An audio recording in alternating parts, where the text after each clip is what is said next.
শনিবার যাদবপুর বিশ্ববিদ্যালয়ে তুলকালাম আক্রান্ত হন শিক্ষামন্ত্রী। পড়ুয়াদের অভিযোগ, শিক্ষামন্ত্রীর গাড়ির ধাক্কায় গুরুতর জখম হয়েছেন এক ছাত্র। শিক্ষামন্ত্রী ব্রাত্য বসুর গ্রেফতারির দাবিতে সরব এসএফআই। পাল্টা জবাব দিতে দেরি করেনি তৃণমূল।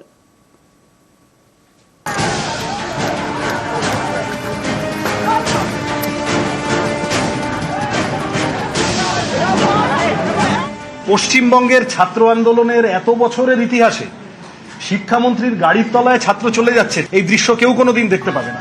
ইমিডিয়েটলি শিক্ষামন্ত্রী এবং তার সাথে আর যে ড্রাইভার ইত্যাদি এদের সবার গ্রেপ্তারি চাই। ওরা যাবে মারতে, আবার ওরাই বলবে গ্রেপ্তার। কিসের গ্রেপ্তার? ব্রাত্য বসুর ঘোষিত প্রোগ্রামে গেছেন, তার উপর হামলা করা হয়েছে। কিসের গ্রেপ্তার? কার গ্রেপ্তার? কেন গ্রেপ্তার?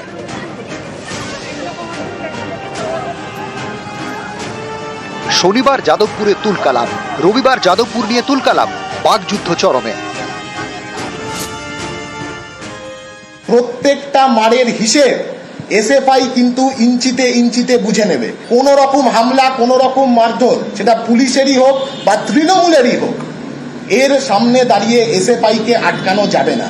আমরা ব্রাত্য বসুকে চ্যালেঞ্জ জানাচ্ছি, যদি দম থাকে যাদবপুর বিশ্ববিদ্যালয় সহ গোটা রাজ্যের সমস্ত ক্যাম্পাসে ছাত্র সংসদ নির্বাচন করে দেখান। নির্বাচনের উপর যাদের এত অনাস্থা, নির্বাচনের উপর যাদের এত অনীহা, তা নির্বাচন কবে হবে সেই নিয়ে এত ডেপুটেশন দিতে চাইছিলেন? নির্বাচন তোদের কাছে শুয়োরের খোঁয়ার, বিনা প্ররোচনায় ওখানে এসে উশৃঙ্খলতা করা। বারবার আমি কথা বলতে চাওয়া সত্ত্বেও ওখানে এক ধরনের প্ররোচনা দেওয়া, কোনো আলোচনা না চেয়ে নৈরাজ্য চাওয়া, কথা বলতে চাওয়া সত্ত্বেও আমাদের গাড়ি ভাঙচুর করা। ইমিডিয়েটলি শিক্ষামন্ত্রী এবং তার সাথে আর যে ড্রাইভার ইত্যাদি এদের সবার গ্রেপ্তারি চাই। মধ্যমগ্রামের তৃণমূল ছাত্র পরিষদ নেতা যাদবপুর বিশ্ববিদ্যালয়ে ওয়েবকুপার অ্যানুয়াল জেনারেল মিটিং এ কি করছিল? আমি তো বারবার প্রমাণ সহ বলছি যে বাইরে থেকে টিএমসিপির গুন্ডা নিয়ে ঢুকেছিল। একমাত্র আমরা বলবো আর বাকি সকলে শুনবে, কাউকে কোনো কথা বলতে দেব না। এই মনোভাব যাদবপুরে চলবে না। ওরা যাবে মারতে, আবার ওরাই বলবে গ্রেপ্তার। কিসের গ্রেপ্তার? ব্রাত্য বসুর ঘোষিত প্রোগ্রামে গেছেন, তার উপর হামলা করা হয়েছে। কিসের গ্রেপ্তার? কার গ্রেপ্তার? কেন গ্রেপ্তার? উত্তরপ্রদেশের সঙ্গে মিলিয়ে দেখাতে চাইছে, মিথ্যা কথা বলছে, ওই জন্য ওইভাবে ছেলেটাকে ফেলে ছবি তোলা হয়েছে। যারা হামলা করেছে একটা একটা করে গ্রেপ্তার করে আনা উচিত। গুন্ডামি হচ্ছে এগুলো।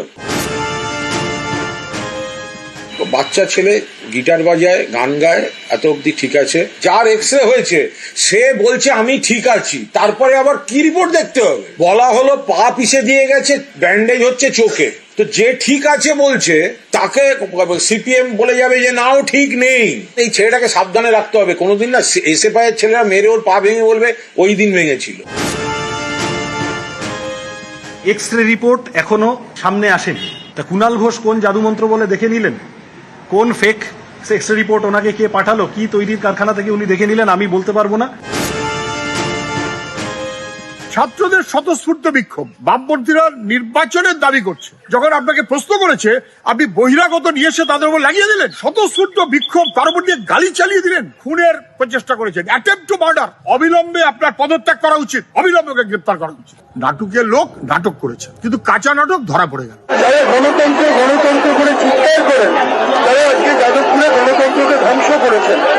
আজকে শুধু শিক্ষামন্ত্রী নয়, বিভিন্ন এমএলএকে আজকে তারা গায়ে হাত দিয়েছেন।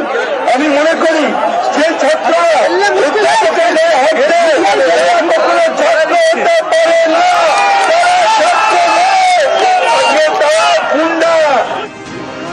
শনিবারের যাদবপুরের ঘটনা নিয়ে রবিবারও এভাবেই হাওয়া গরম। এদিন বিকেলে যাদবপুরে মিছিল করে বামফ্রন্ট। নিউজ 18 বাংলা।